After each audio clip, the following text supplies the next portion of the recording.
Yeah. Great forehand. All right.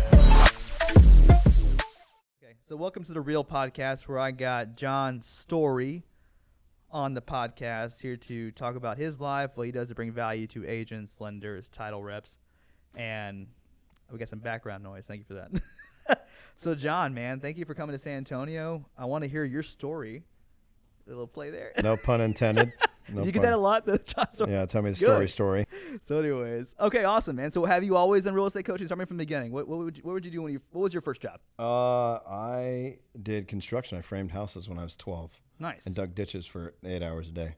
For a big time builder? Or No, just our family. They had a new home construction company and teach you to the grind on waking up in the morning, being done. The philosophy when I was taught young was, start early, and by the time people are starting work, you're done. You get to enjoy the rest of the day. Yeah. I think most people like to sleep in, and then. How old were you at that time? 12. You were 12 building framing? I became an entrepreneur when I was 12. Damn.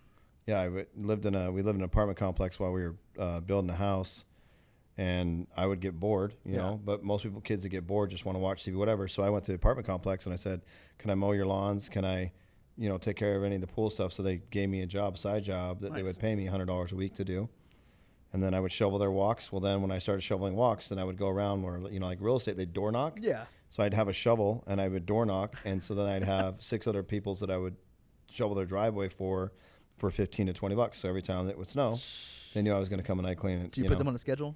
Yeah, obviously, man. Obviously, the schedule was when it snowed. Yeah. So then I'd just go out and I'd handle that. But I mean, I think it's one of my entrepreneur mindset. So really. You were 12. Were you playing sports at the time or anything? Yeah, I played basketball at the time and soccer and just any sport that a kid would play at the time. Yeah. Rollerblading, all that. Being a kid, dude.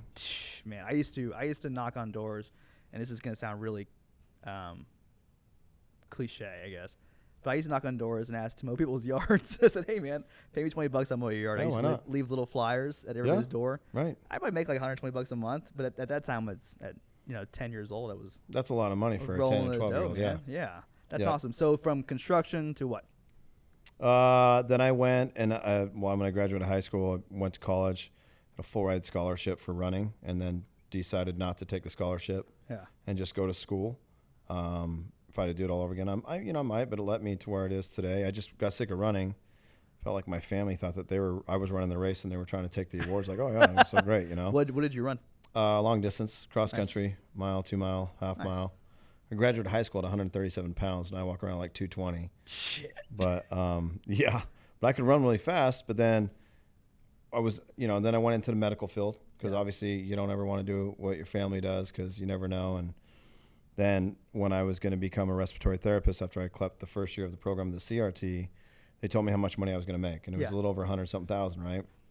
And I mean, that was years ago. That was prior to where $100,000 back then was quite a bit of money. It'd be equivalent to probably like $350 in today's society, what I'm thinking. And I just said, no, I felt like I was worth more. Yeah. I don't think most people don't think they're worth more. I think every woman in life thinks that they're worth more because they know what they bring to the table and not afraid to eat alone. Yeah. I always put that in the podcast. I always funny. like people to know that, It's You funny.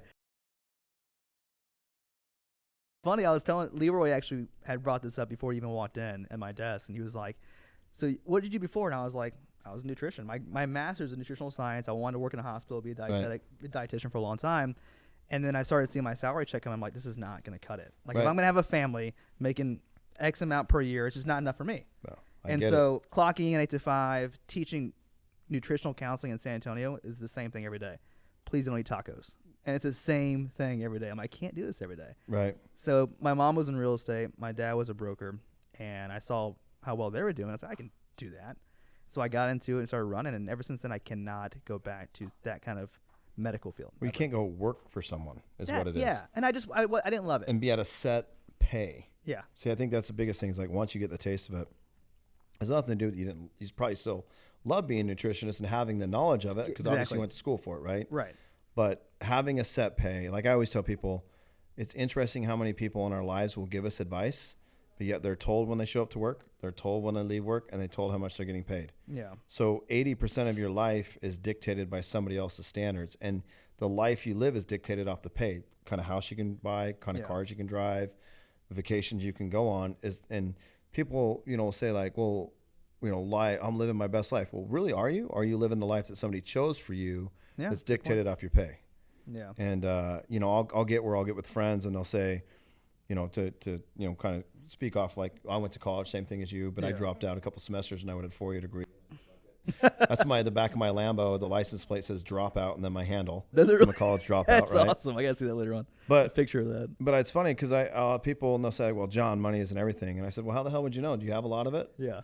Because when I thought I made 200, 300, 400,000, I thought I was killing it, right? Yeah. Because most, your friends, you're living a good life. I would say at 300,000, like my buddy Brad says, you kind of get out of the rat race to where you can afford a nice house, nice car, be able to go on some better vacations. But I think anybody below that, I mean, and a lot of people, they can take it any which way they want. Right. I think people are just stuck in where they're at because of the people that they're around. Yeah. I could see that. Getting judged. There's the fear of rejection is huge in society. It's today. also not in everybody. And now I think I told you this too. Like, we need people that run 8 to 5 that do those things every day. And some people just are born with the natural ability of wanting to get out there and wanting to make more and wanting to build something great. And he was like, "Did you go to college?" Like, "Yeah, I went to college." And he went to a semester of UTSA, right? And he's out. And I said, I wish that, because he doesn't know what he wants to do, and then he chose real estate. But I wish there was a gap after high school and college where you had like a year or two to think about it. And honestly, it might weed out a lot of just shitty people in this world, because they're either going to make it or not. Well, I think You people know? aren't taught anymore. Like when we went to school, we had, an applied technology center where you could go be a plumber or learn to be a welder. And I don't think society has that right now. They're all trying to be the next videographer, the next social media influencer. And if everybody's doing that, then obviously it's a saturated market. Well, that's why I like about you, man. I go to a lot of coaching stuff, and I try and keep educated as much as I can, just try and keep motivated. And then one thing that stuck out with you to me was how you're very candid and you're just real. Like, a lot of times it's just so salesy. It's so salesy, so general and vague, and it's not actual real grinding of what it takes and what you need to be and what you need to do. And you were, honestly, I was like, he's great for just put people in check. Like, just a reality check of what you should be doing. That was a big thing. I think you got to lead by example. Yeah. I mean, I'm not perfect in a lot of ways, and I think people would say I'm not perfect in a lot of ways, but those same people, are they perfect in a lot of ways? Yeah. I think we spend too many time judging each other versus just looking in the mirror. I love how my buddy Brad says, Bradley, I'll say his last name, Bradley. If you guys don't follow him on his podcast, Dropping Bombs, I probably would. And it's a great podcast, and people should be following it so you guys can go back What's and his forth. podcast called, Dropping Bombs. Dropping Bombs, nice, Yeah. okay. And I just think people live in this society of, if you take a photo and you put it out there and people love who you are, whatever it is, it's like instant gratification. Yeah. Right? And You could break that and out. if you feel that way, why don't you feel good all the time? You know what I'm saying? Like, if it makes Right. you feel good, like you look at a girl that gets her hair done or a guy that gets his hair done, you feel good, you get dressed up, you're going to an event, then why don't you do that every day? Yeah. I've never understood people that if something is so good it makes you feel good, why not do it every day? Yeah, cheers. Cheers. No, that's a big. I used to wear suits a lot, and then I'm just a big fan of the t-shirts now. Bro, Built, BYLT, these Yeah, shirts that are the golf best. brand. These are the best shirts ever. I just bought their fleece for like when it gets colder Yeah, outside. dude, the best shirts magnets. ever. They fit me. Yeah, that's Yeah. awesome. That's a big thing for me, is like, if you're gonna coach and you gotta be real, you gotta have some grit and show what it takes. And when you were like, yeah, if you don't get to 5, then that's what it takes, like, or 6 a.m. Whatever it may be. But you gotta have some kind of backbone to it. Where are most of your clients from, realtor wise? I mean, all around, dude. I mean, I would say more on the west side, like Texas and Arizona and Utah, Colorado, California, Washington. I mean, I got them all over. So when you're coaching them, obviously they have different markets and stuff. Everywhere's different. Yeah. So how do you adapt? I mean, is it all kind of the same coaching, but just different way of doing it? Or how do you adapt to different markets like that? I think that's a stereotypical thing of where people fell. Yeah. Right. So I think no matter what market it is, it could be a foreclosure, it could be a short sale, it could be a different city. Yeah. There's still houses that they have to buy. And you still have to build relationships, correct? Right. People still have to have money to buy a house, and people have to have a house to sell. So to go in and say, how can you help me in my market? What's different in your market? Well, we have this, this, and this. And so here comes the excuses, right? It's like the person that wants abs, but you tell them, hey, but you got to eat, healthy all the time and go to the gym and exercise. And then here it comes of, well, I've got this and I've got that. That's me. It doesn't matter. People buy and sell homes in any market, any city, any state. Yeah. Now, do they do it a little differently? Yeah. Would you advertise maybe a little differently? Yeah, but that's not most of it. I mean, as long as you're a relationship building person in any market, you'll be able to be successful. Yeah. The bigger markets, I will say, are saturated with the world and the let's go run ads and let's go buy leads and, let's go sell you back your own lead for 35% return. Yeah. And, or, hey, let's go put on, like I was saying earlier, like, as things, we become topical where they're like, oh, I'm going to teach a class on how to do reels. And I'm like, motherfucker, you're just teaching how to do video. There's also YouTube. It's a fancy word. And like, you're going to spend all this time. And it's like I was talking about how realtors are doing TikTok. I'm not opposed to doing TikTok. Yeah. But why isn't that same content on YouTube? Yeah. What was the main switch in your life? And you're like, all right, because I'm sure you weren't always this confident in yourself. Like, I mean, there had to been some point you were like, all right, I need to change myself. I need to adapt to where I want to be and be an entrepreneur. What was that switch for you in life? I mean, I always did well. When I felt that I was successful is when I did everything I could to be a full-time dad for my daughter. She changed my whole life, right? Yeah. So I think people are like, oh, it's because I had this business and I had that. Oh, dude, my whole life is built around my kids. Yeah. Like, you have to. I think people build their lives around their spouse. Yeah. And I think that's wrong. I would never say that. And I say it fully. I think that's wrong because if your kids are happy, and I think most people are such in a battle. Yeah. And I think the reason where they disagree to agree is that they're so consumed on what you're going to do for that person versus whatever. But dude, if you guys are a community and you make sure that your kids are always happy, and divorces, when you look at that, that's the biggest thing that fails of, oh, I got to pay you child support for this, or I've got to do this. I don't believe in child support. I don't think anybody should ever have to pay child support unless, you stay at home, you help somebody. I understand there's some stuff. Right. But when you look and you want to bring up like what's happened over the past years, it was the highest divorce rate we've ever had because people had to actually hang out with their spouse, right? But not only that, financially, they found out that they couldn't survive and live the lifestyle that they wanted. Yeah. I think it opened up a lot of eyes to people to just kind of be like, I need to do more. Yeah. I mean, I'm doing so little, I'm not, and they couldn't flex on people with bottles in the gym or bottles in the club and or being at the gym all the time because it was all closed, right? So people lost their identity. Mm-hmm. And so you look at it and you say, well, if something else out there in the world has to create what your identity is outside of what your purpose is, my purpose and my why is my kids, right? And as a parent, that's what I would always say, like, who gets that you go to the gym every day and you got abs? At the end of the day, when you're 50 and you're still making 50, 60 grand a year living in your apartment, do abs really matter? Dude, I know so many friends that are like that, and they're like, dude, I've known you for so long and you're successful and you're doing it. And they're like, oh my God, like I'd love to pick your brain. I'm like, for what? Yeah. I'm like, I was in the same spot. Like when I did my bodybuilding stuff, I lost myself for a minute. I lost myself for a minute when I opened up my company. 100% on that. It was just new for me. Like everybody in my life turned their back on me. They thought that I wasn't having a good relationship with my wife at the time. I was living in another room at the same time for like 9 months. I'm very open about my life. I thought we were going to get a divorce, but people only see what they want to see.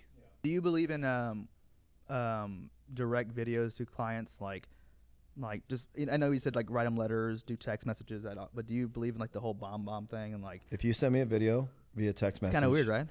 I'm not going to watch it. Okay, all right. I thought I was the only one. It's and a little if you weird. send me that voice recorded message where you like have a 45-second text message, I'm not going to listen to that either. And that's why I just say, call me. Yep. That's right why I after. say the same thing. That's why I say, call me after. Sometimes it's like, it's short enough to not be a call, and I just need to get something out, but I don't want to text it. But yeah, I love how somebody's not on the podcast, but is trying to be on the podcast. I have a third mic. I should have just got you on here. But that, and you study people is most people don't like I get it. It's 45 seconds or whatever. And I'm just like, yeah. If it's like 5 seconds, I'm just like, call me. We'll get it done. Yeah. Look at her. She's like, I'm walking into dinner right now, so I wouldn't have had time for a phone She call. literally could have just said, I'm walking into dinner. I'll call you tomorrow. And I would have said, you know what? I would have said, feel like our I minds would are have from said, I would have said, you know what? Totally fine. Enjoy your dinner. Have a great night, because you know what? Tomorrow it's not a priority. We're gonna get to it. When's your birthday? June 25th. I'm August. What? I'm a Cancer. What am I, Alana? I'm not even into that, but I just want to know if we're similar in that. That's my mindset all the time. They're looking it up right now. I know. They don't know either. Your wife should know this, bro. You're a Virgo. Does she love you? I think so. I would hope so. So, okay, going back to the Facebook groups, your realtor clients specifically. So some of the, I'm sure you have a lot of realtor clients, but some of the ones that have dropped off or that have just given you a bad review, whatever it may be. I've never had a bad review. Okay. Well, I have people that don't like me, but you can't say my coaching didn't work. So if the ones that They may not like my delivery. Is that what it is? Delivery of it? I would say some people are always like, oh, he's so harsh, he knows this. I'm like, but yet when we were young and getting coached, it was okay for a coach to yell at your kid. Yeah, I agree. I think that's something I like about your coaching style. And it reminds me of high school sports. And like, I mean, I was getting yelled at, hit across the face with whistles in the ear. Like, they just cussing in your ear. She doesn't believe that I played sports. And they're laughing at me because they don't think I'm good. I was all state, man. Whatever. Oh my gosh. Anyways, moving on. Here it comes. All right. So what do you enjoy more? Do you enjoy coaching? Okay. So I guess what part of coaching do you enjoy more? The speaking part or actually going into the Facebook groups or the Zooms? When people win. All right, but specifically. When they win. I mean, they're like, I do the coaching and I travel and I like meeting new people. I would say traveling and meeting new people Probably is super fun. Yeah. And giving them an opportunity to where they can do more in their business. But literally when I get the text messages or people that are like, oh my God, I'm killing it or whatever it is, that's the win, bro. Yeah. That's 100%. That's awesome. Are you just leaving it up? Just kidding. You're just out. I'm just adjusting my pants. So you do realtor coaching, title company coaching. What else? Lender. Lender. I do business consulting. I mean, anything that you want to learn how to create efficiency. I don't think I'm the most efficient person in the world, but I find a lot of people's pain points. So tell me about your first client, coaching client. Oh man, my first one-on-one That's client. always like my first one-on-one client was Sean Everett, and now he's still doing real estate.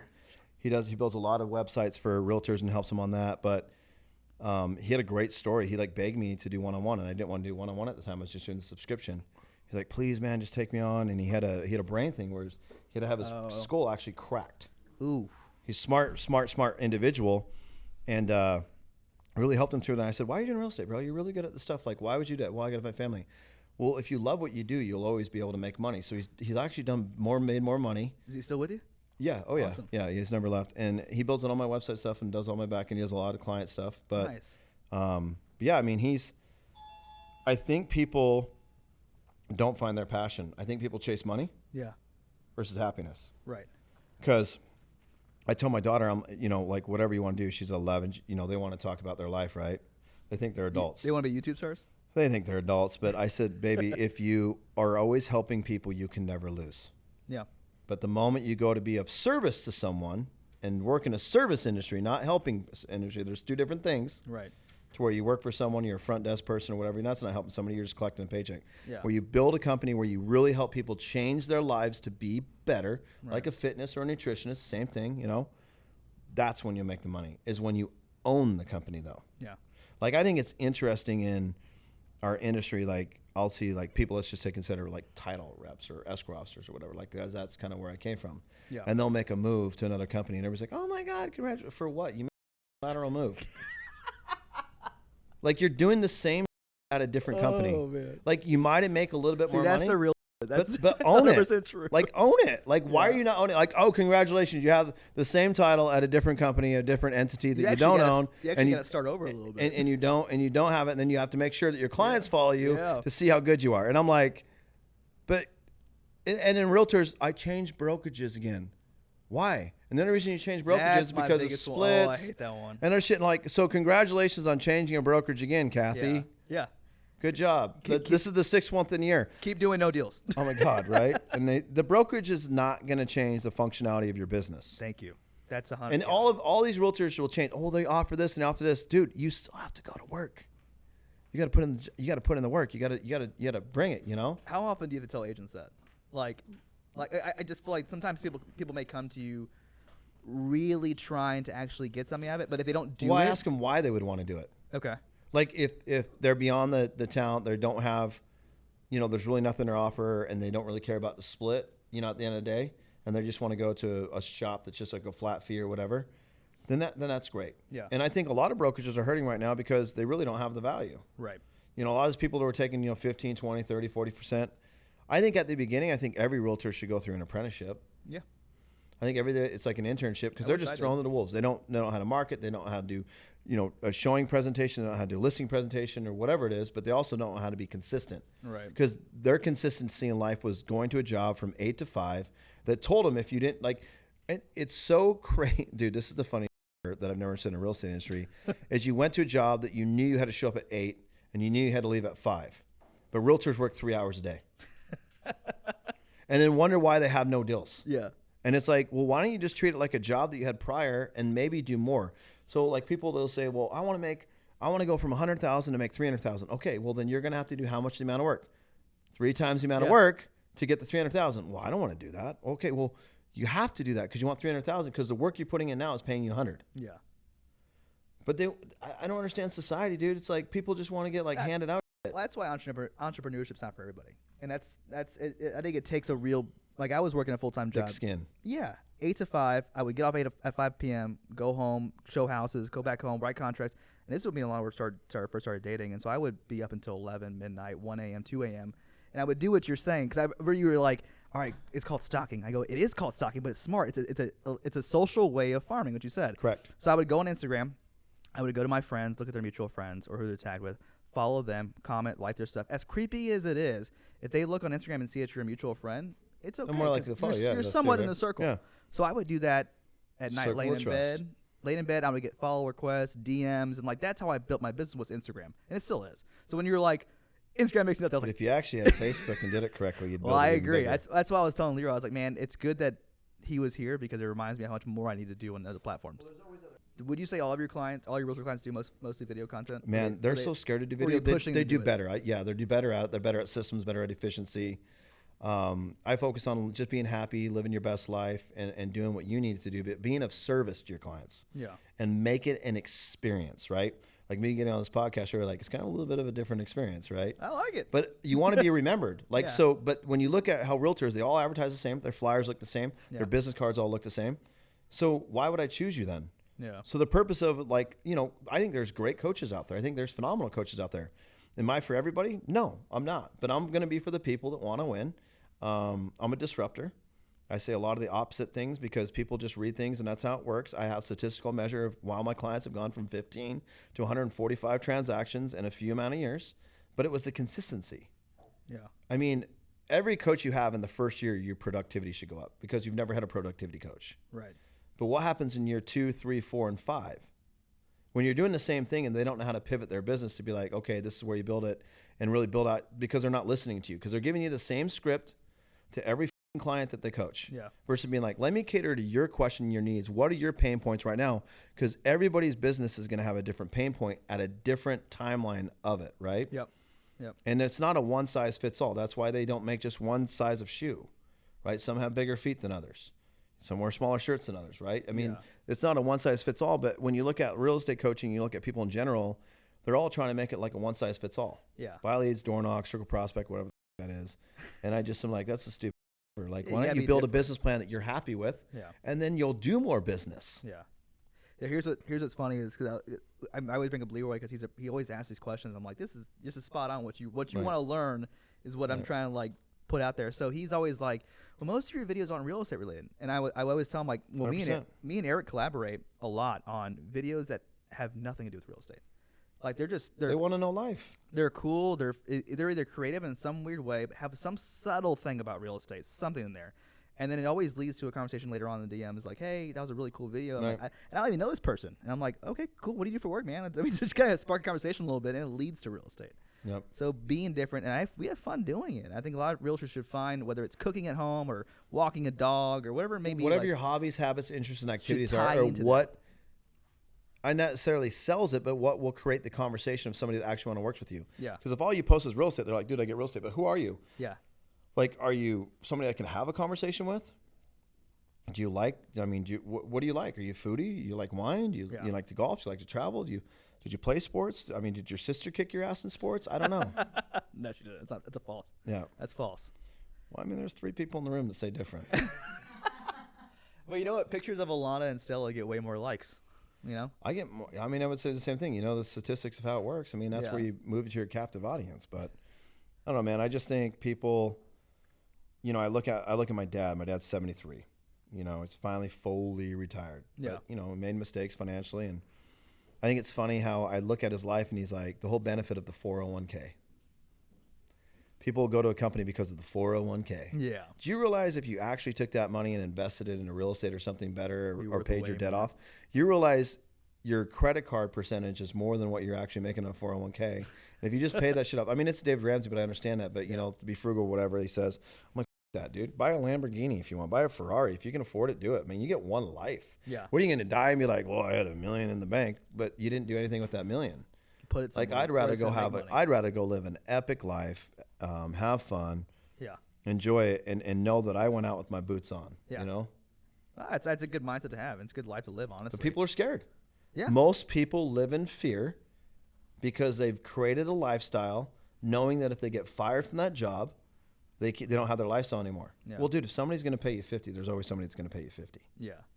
You can find another job. Right. But I think people are they're just scared, man. People are so who's your coach? Who are your motivators? Oh, man, I like John Gafford. He's a stud. He's really grown with a lot. Bradley helps me with a lot of stuff. He's a good person. But my kids, bro.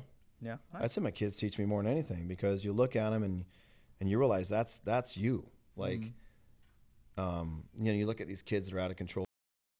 Their parents allow it. It's dead serious. No, that's true. Like, I agree. Yeah. you look at all these kids that like, oh, it's how I grew up. Well, 100% it's how you grew up. Yeah. Like how many billionaires were in poverty and now they're billionaires? They just changed. They didn't want to do that anymore, right? So you didn't teach. You know, you can still be broke and tell your kid, like, don't live the lifestyle. Don't make the mistakes that I made. Yeah. Don't be this person. Like, that's the lesson you should be building to your kids. Not, hey man, I'm gonna teach you how to be a thug. I'm gonna teach you how to do this. Like, if you don't like your job being a blue collar worker, then tell your son, you know what, go do something different. Go find your passion that you want to do. Yeah. I don't think as parents, and I don't say I'm like the parent of the world, but like, go find what makes you happy. Like, I would love for my daughter to play sports. Okay. Dancing is not a sport. Okay. Okay. Because even though she's 11, she's 11 awesome. And she's like she's 5'3" plus, Yeah. you know, she's tall, like a dangly giraffe. But I always get an argument. I'm like, dude, dancing is not a sport. I'm like, and she, you know, her and my wife, they always want to argue about it. But I said, dude, you'd be phenomenal at golf. You know, use your height. You know, I mean, you know what's funny though is that every girl that grew up being a dancer is you ever think when that like song that comes on the radio and they're like, oh my God, I did a dance to this, and here they come like working it out and doing their shit. Like, that's like my whole life. Like my whole life, like we'll listen to things and all of a sudden Colette's doing this and I'm like, she's like, oh, I did a dance to this. I'm like, you did a dance to almost every song on the radio. That's why I don't listen to the radio anymore with her in the car. I listen to music I want to go through, and you know, that's hilarious. And that's how it is. So I know you brought up Zillow in that class that we were in, and I guess I wasn't super aware of this, but I guess Phoenix got hit really hard from iBuyers. Well, they're always getting hard. I mean, every iBuyer account starts there, and people don't want to listen. I mean, the value has to be there. I mean, it doesn't matter. I mean, these companies are great with what they do. Right. You know, they're very specific on how they work it. I think it's awesome that they're doing it. People aren't happy, oh, they're disrupting it, or they're doing this or whatever. But why? Maybe you should look at your business and be like, why am I upset? Well, do you have the content? Do you have the systems? Do you have whatever? Well, I can't compete with them. Sure you can. Yeah. You know, the iBuyer campaigns are just about getting leads and making it because what they're doing is they're answering the consumer's question, like, you get to choose the move-in date. You get to choose this. You can stay in your house a little bit longer so you can get your other stuff or whatever you're trying to do. And what we do, you know, that I see a lot of real estate agents out there is they confuse the consumer. Mm-hmm. Well, you're a buyer's agent. Why don't you sell my house? Yeah. Well, so you can't sell my house? Or you just said you're a buyer's agent. Do you know a lot of people that sell their home don't even know that you can represent them in a buy after they sell? I'll never understand teams that, I mean, I kind of do, but I kind of don't. Well, because they're not smart. They'll advertise buyer's agent or listing agent. I'm like, you can do anything you want. I've had agents leave a team come to us because they thought they could only buy with them or use buyers with them and not do both. And I'm so confused on why they advertise that way. It makes zero sense. I don't know. Oh man. So anyway, so what are those agents in Phoenix or what are they doing over there? It's kind of adapting what's happening over there. They don't adapt, bro. They go to these stupid classes and like we're gonna teach you how to do reels and all this other stuff and that's all. TikTok and just do video, man. Do video, create relationships, have a structured system every day. Yeah. Like if you have a structured system every day of how to create conversation, you can't lose. Yeah. Because the more conversations you create, I just think they're trying to create. I just think sometimes our ego gets in play and we're like, oh, we're so good, it's just gonna come. Yeah. You gotta check it at the door. You gotta realize like people want to know who you are. I mean, Arizona's huge for, my God, dude. They have, and it's not to knock, but they got you know, they'll get awards for like 40 under 40. And I'm like, dude, you did 6 deals in a year. I've always considered getting my license there so I can go golf whenever I want to. Yeah. But it's just, I don't know. It's just interesting, man. It's a false narrative is what it is. I mean, I'm a real person, like obviously what it is. You know, people ask like, you know, how's your business? You know, people that are, you know, haters or admirers. And I'm like, Lamborghini, dude. They don't just hand those out, and you have to be able to have an income to afford it. Yeah. But I don't need to post my accolades. And I don't give about the car. I bought the car because it's always been a bucket list thing of mine. It makes you happy. It wasn't to like, to be like, oh my God, look at me. But here's the analogy of how I go. If a Toyota Camry is going down the road and a Lamborghini is going down the road, what car are they going to pay attention to? Well, if you're Lana, the Lamborghini. Right. But if you're parked in a parking lot, and there's a Lamborghini and there's a Toyota Camry next to it, where it is. So my license plate frame has my name on it. So people will look me up and they'll see it, right? Cool. A lot of people, when I get out of it, it's so funny because I'll go to the gas station and an old guy's like, "What are you doing, man?" I'm like, "I'm a drug dealer." And he's like, "Seriously?" I'm like, "Yeah, can I get you something?" That's awesome. Just, you know, because you never think a big tatted up dude is successful, and it's a stereotype of the world. I mean, did I ever think in my life when I was younger that I'd be driving a Lamborghini and doing that stuff? God, no. Yeah. Did I think 4 years ago? No. It just came to where being bombarded every time when I worked in the industry with what I did prior of people complaining about shit, that you're making them money. Yeah. Okay. Sure, maybe I don't do it your way, but your way obviously wasn't winning. You know, I'm the one that they came to see and speak. Yeah. You know, and it has nothing to do with that. But at some point, you're going to be, my analogy was, if I'm coaching all these realtors when I was doing it, and I say my systems work, maybe I need to put my money where my mouth is. And so I did. Point. And so I did. So people say, does your system work? Well, I was able to leave a, you know, $25,000 a month salary job plus other things and just walk out and realize that I'd be okay. Yeah. So did it work? Yeah, it worked. What's your favorite car? What do you want to buy? What's next? I don't know, man. I've always wanted a Rolls Royce. Woo. A 48 Ferrari's probably good. I want a convertible. Or, you know, I've always wanted to do, that sounds funny, I've always just wanted to buy a Geo Metro and just mob that around. So Alana knows an abnormal amount about cars, and I know absolutely nothing. So Alana, what's a Geo Metro? We know who wears the pants in the family. Oh, 100%. So when you say all state, was that for cheerleading? Or did you actually play a sport? Because as a man, you should probably know what like a car is, right? I don't know. I know what the other ones were. The Geo Metro got me. I know what a Gallo 54 is. Congratulations. Your wife probably told you that. You know a lot about pizza places. Do you know what a basketball is? Oh, I heard your man. sister does. I can run circles around her. We should have had a dunk contest right now. We should get a little mini Or hoop. like a little dribbling contest. Yeah. So No. funny. John played basketball too. Did you? So all You play three ball? of y'all, we should have In high had school? some sort of contest. What position were you? Contest. I thought you were Point guard. 137 back then, right? Point guard. Yeah, point guard. So you were Is fast. that Tony Parker's position? Yes. Yeah. That was my position too. Alan 'Cause I was short, Yeah. but I was fast. I'm still fast. We're all the same height when we lay down, though. Just remember that. Some are just built for more speed. My mother-in-law's walking in the room. Oh, hey, mom. No. No, So, okay. we didn't say anything about dollar bills and life. I will say one thing I like about your coaching too is that it's not an upsell.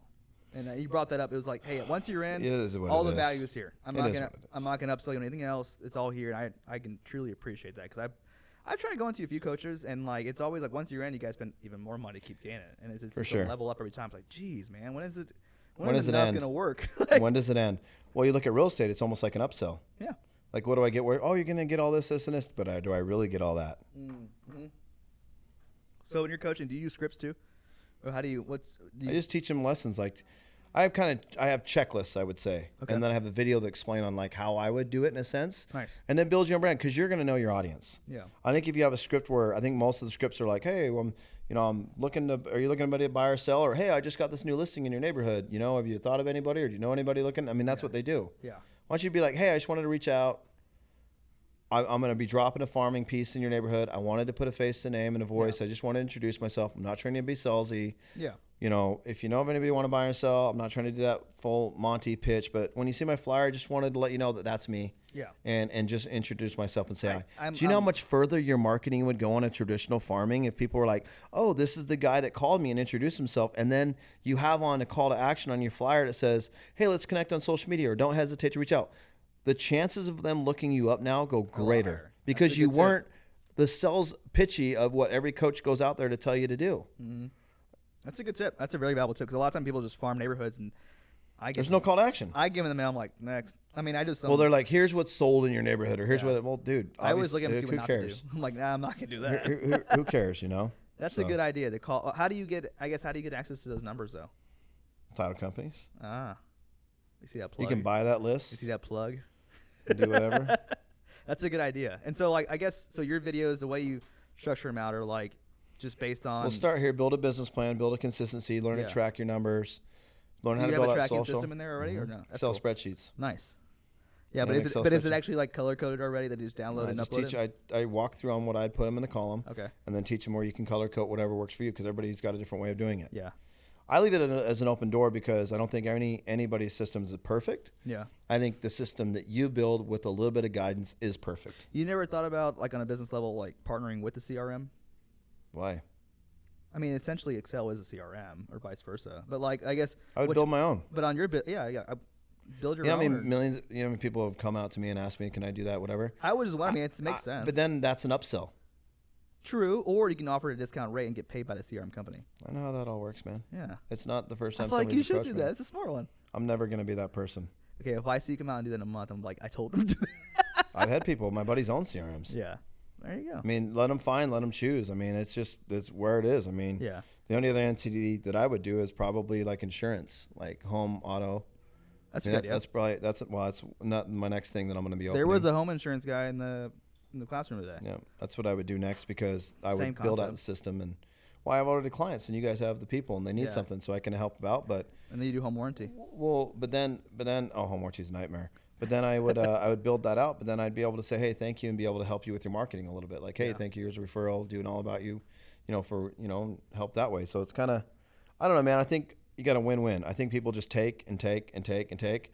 Like the people that always would call me, and be like, hey man, can I take you to lunch and pick your brain? I'm like, no. Yeah. My brain's worth a lot. Yeah, you're gonna pay me for it. Like, why would Yeah. I pay you? I've had friends that are like, why would I?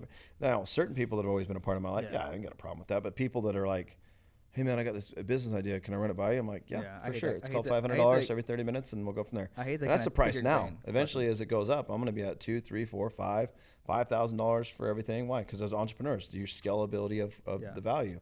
When I first started, it was $75. Can you believe that? Well, And now, nobody ever wanted to now take it's what, it. 500? For 30 minutes, yeah. There you go. Well, I learned how to dance. Yeah. So once I became a better dancer, that's how it worked. Oh So my now I got them God. paying attention over there. Oh my God. I was like, wait. Oh, I was man. like, I thought you meant like I just want to Jason's see if they're sales. listening. Chelsea's over there. Chelsea's over there going, God. You know what? She probably gets a song on, and it's something that she did with dance, and she probably grabs one of her dogs and gets them up, and she's like dancing around with them. I can already Oh see it my now. gosh.